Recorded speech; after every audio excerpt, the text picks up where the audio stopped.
All right, we're out here in West LA. Oh yeah. And I'm walking Westchester by, Park. Where are we at? Westchester Park. What's your name? Natanya Pagan. Natanya Pagan. DJ Satin Dollar. DJ Satin Dollar. It looks like you're homeless. Well, we're not homeless. This is a home. Tell me about it. This is a home. I just can't legally buy the land, and I'm not sure what. Okay. It's actually set up pretty nice on the inside. Oh, is it? Yeah, it's set up pretty nice. Okay.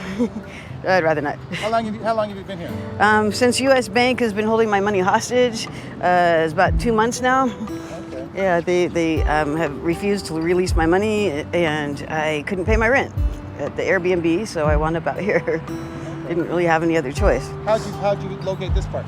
A friend of mine brought me over here and he let me use his tent for a while. Is it pretty? There's Raul. Hey, Raul. Pretty peaceful over here?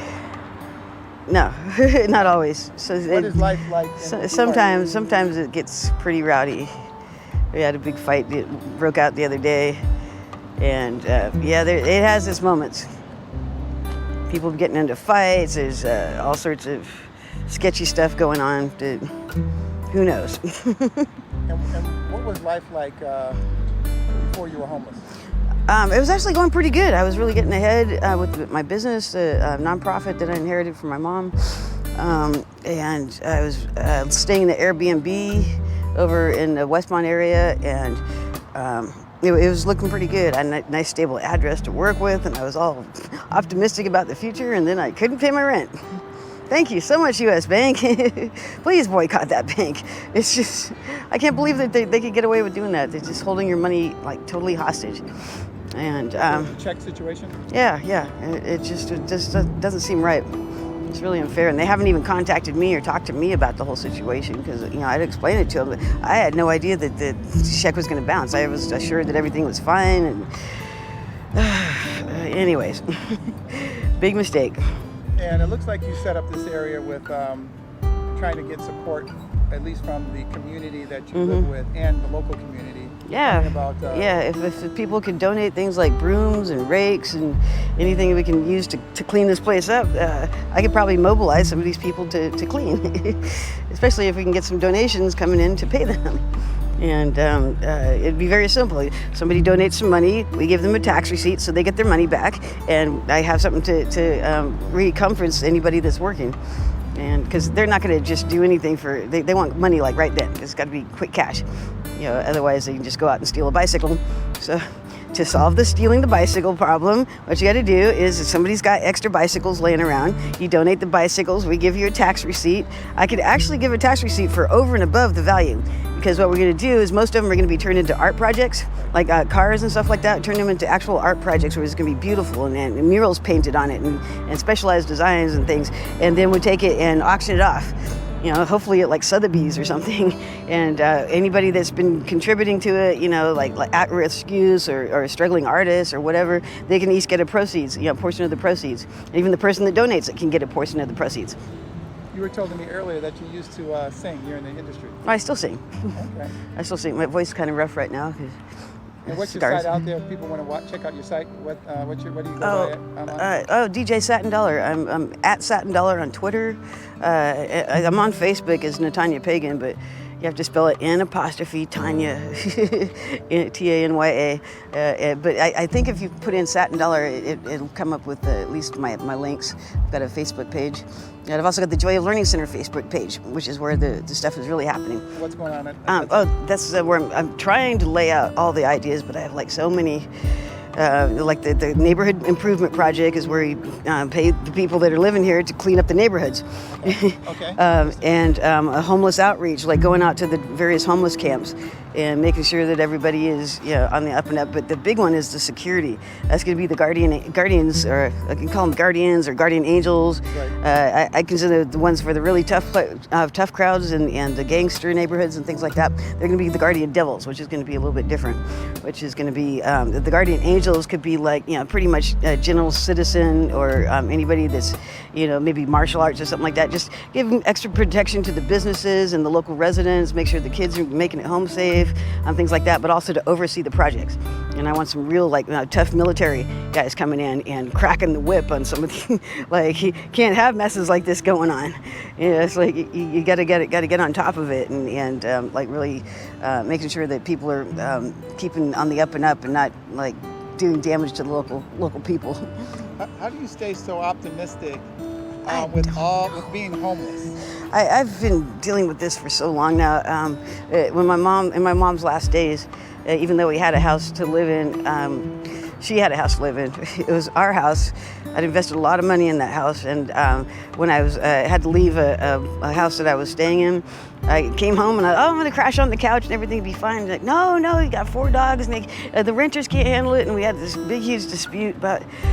But she was losing it. She really was, and my sister wasn't helping at all. She was putting a big wedge between us, and so she kind of lost it in the end. So I wound up with no place to stay. So I've been out here like on the streets up until last year.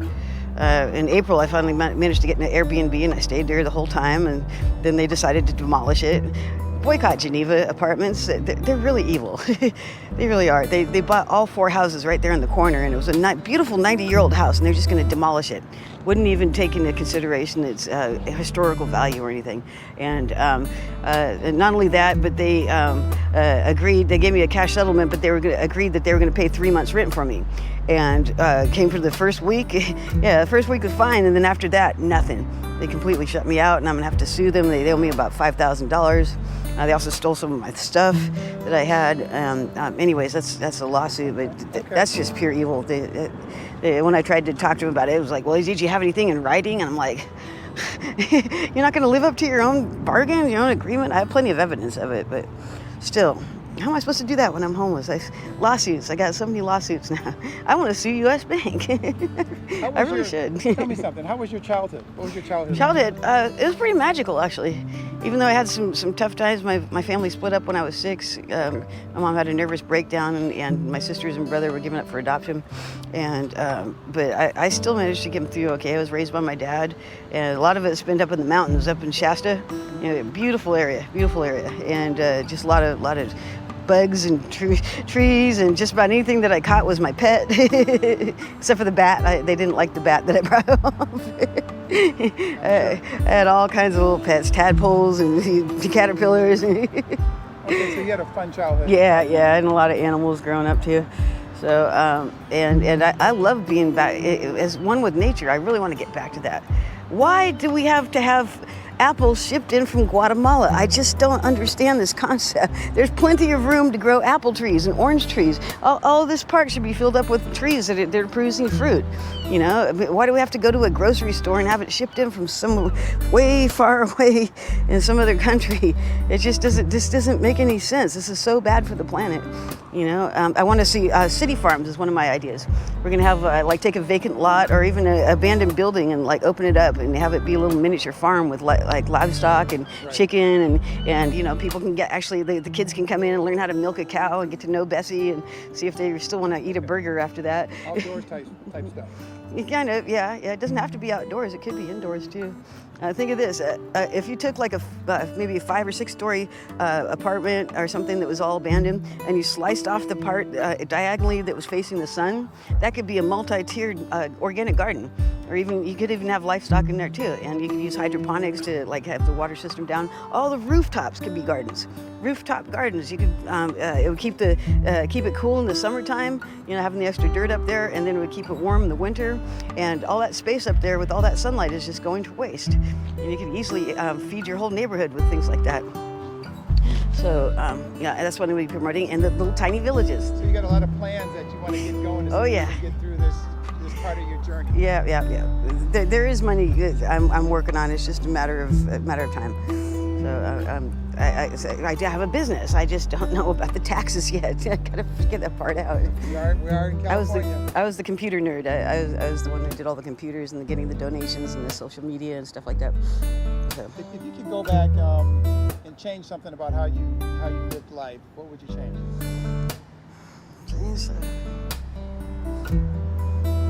What decisions, what choices would you make differently?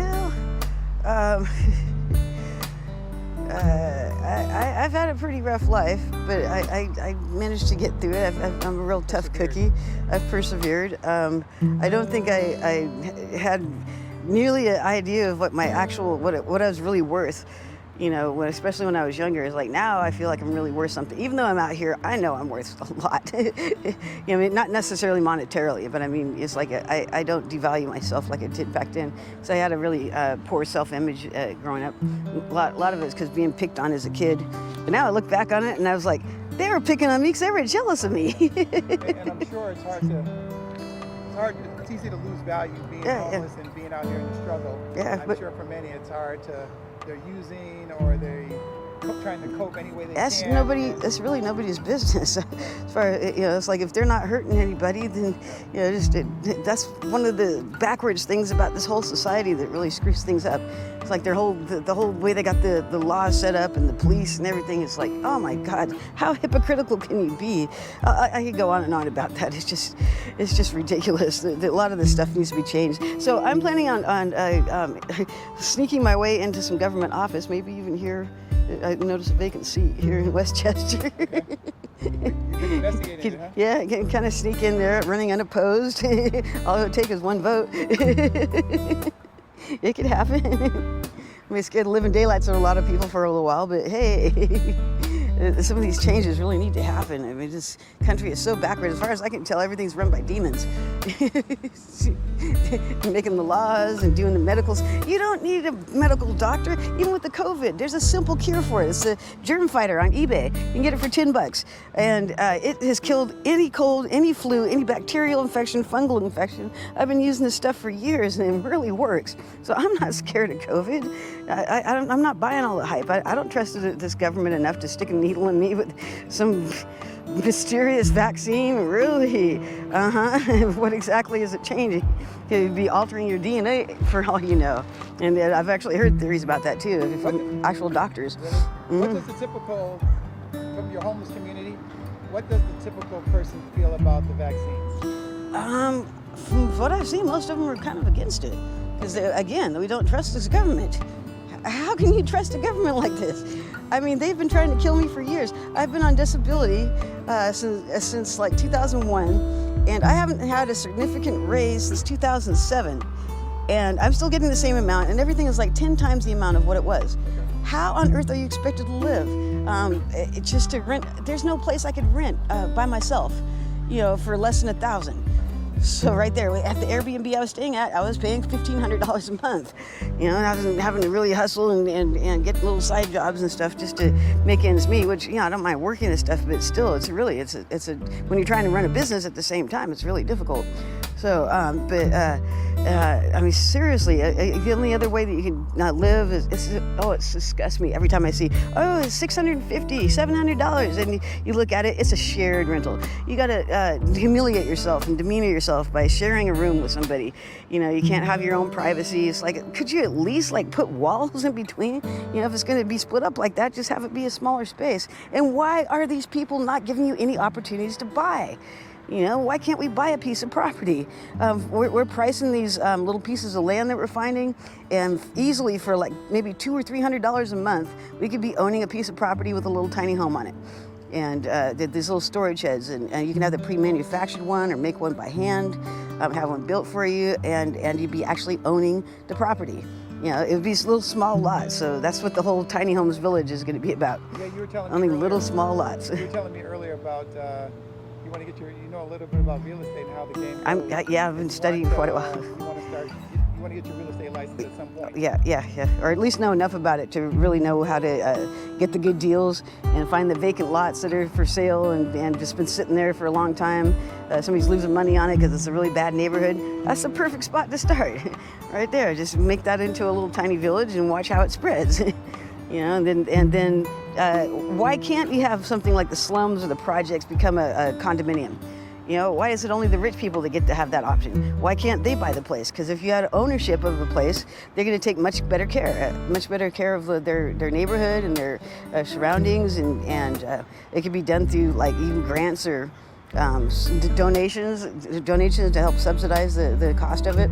But I mean, if somebody has ownership, but oh my God, I got to sell it.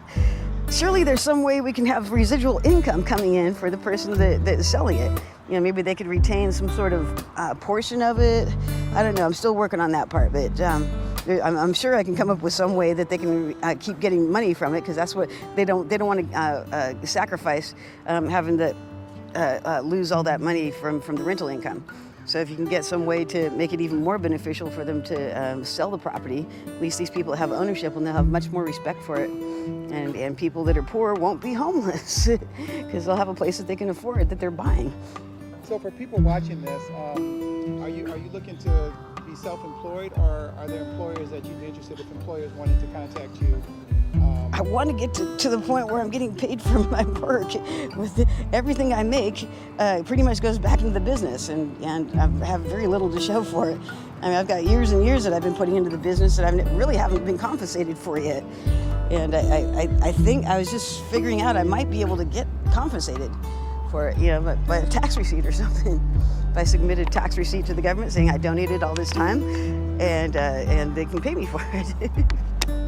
I think I could probably work something like that out. I'm sorry, I boycotted the IRS for most of my life.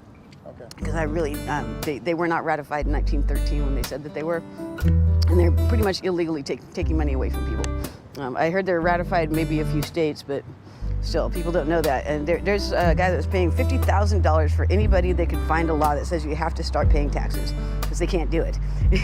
They can't legally do it because they're not ratified. So, there's a place up in Flint Ridge.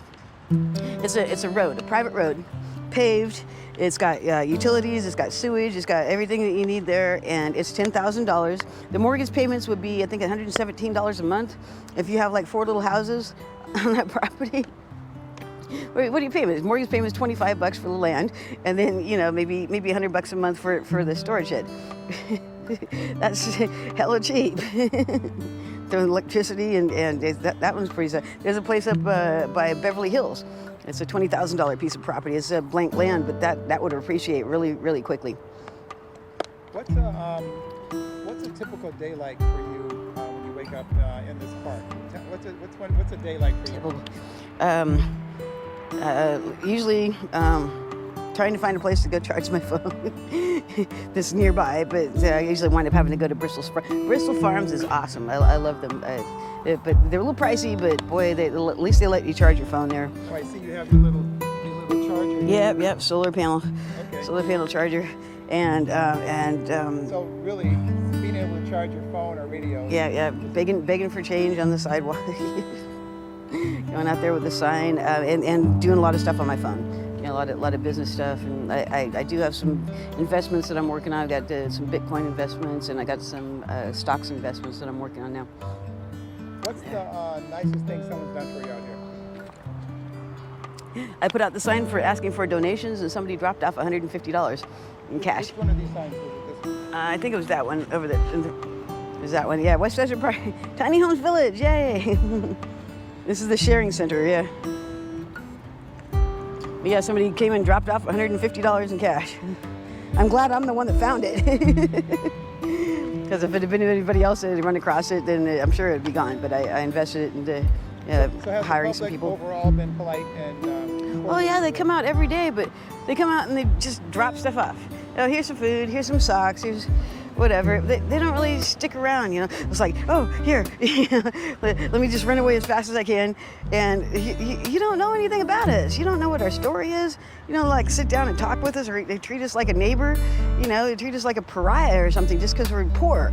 You know, excuse me for living off of the crumbs that the government feeds us. I mean, how are you can't live off of $900 a month, not without like some serious housing. You got to jump through all these hoops, and then you got to be babysitted all the time. They're going to monitor everything you do. Some places will videotape you and tell you who can visit you, and it's humiliating. And I mean, I'm not nearly as disabled as I was, and I'm ready to work, but okay.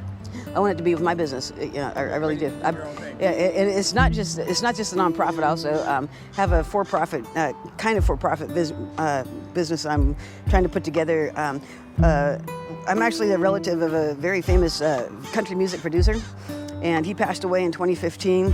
And Nashville Music Hall of Fame had a whole floor dedicated to him. And he was in Variety magazine and Rolling Stone. They had a obituary for him in Rolling Stone. And anyway, so I want to put together a museum of his legacy and the stars that he worked with, like Bob Dylan, Hank Williams Jr., Johnny Cash, and stuff like that. And it'd be like a museum of country music. And so I'm real excited about that. It's going to take a little while to get to that point where I can really invest in that business. But it is another way. If anybody wants to invest in that and help get that together, that'd be awesome. Yeah, because I think it would be really great. And lastly, what do you want someone just looking at this video to know about the homeless folks? That we should really stop looking at them as people that are really homeless. If you have a tent, you're really not homeless. You just don't have a place that anybody will allow them to stay. And like maybe help them get a piece of property, push for a change in some of the zoning. The zoning is set up so that only the rich people can purchase a house. You have to have a $250,000 mortgage to purchase a piece of land. That's not right. You can get land, but the zoning, all these zoning laws and all that, all sorts of little unincorporated areas that could easily be turned into living areas. And made into little small villages, but you got to have security first. That's the number one thing. You got to have somebody to really, really watch over it and be very strict about the stuff that's going on, because you can't let these people just get away with the stuff. It would scare the living daylights if I were to. So yeah.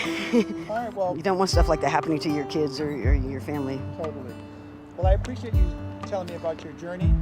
Yep. And I'm sure you'll be hearing from me.